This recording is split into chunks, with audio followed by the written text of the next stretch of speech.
Well, thank you for having me, and many thanks to Kalpna for putting together this fine anthology. It's a beautifully produced book from Riverfall Press, a really distinguished small press publisher that's done a lot of good work. Um, to me, the pandemic,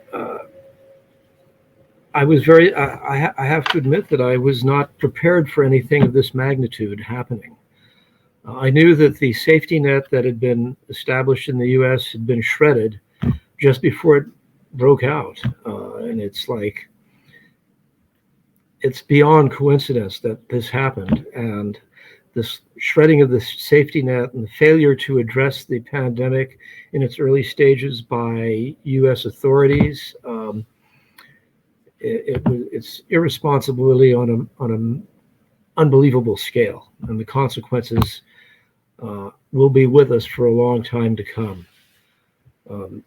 It's in the very early months before treatment had been perfected. Several people that I knew, either closely or distantly, died within the first 3 months. It was, I'm sure that's been the case with a lot of people.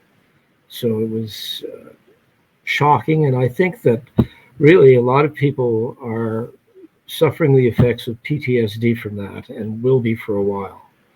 So, and I hope this book, this anthology, Oxygen, uh, the title itself has many, many implications, but I hope that it aids towards healing us from this ordeal, which frankly is not over yet.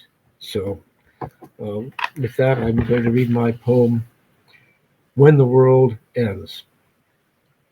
White dust will fill the air like the curtain at the end of a play. A rain of desperate bodies will fall from the windows of burning buildings, drumming the concrete below. Men with splinters in their eyes will stumble through the streets choked with debris. Women clutching babies will poke through the rubble and tear out their hair. Our generation will go to its grave shouting its last words into a cell phone, or perhaps it will arrive as a thief in the night, step by invisible step. Factories will disappear, and corporations vanish into thin air, taking jobs and retirement funds with them. Cities dying from the inside out will spread like ringworm, the shrapnel spray of suburbs slicing through forest and field. Wars will reach from continent to continent and neighborhood to neighborhood.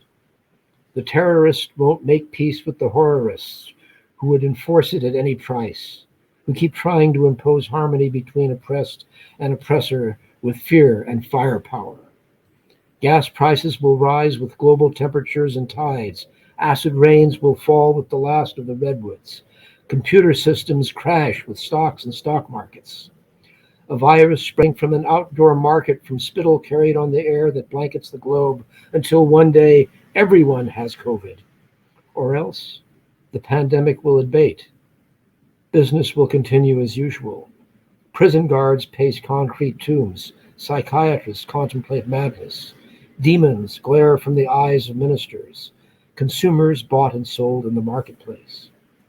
It's after the end of the world, whispers the homeless man. Didn't you know that?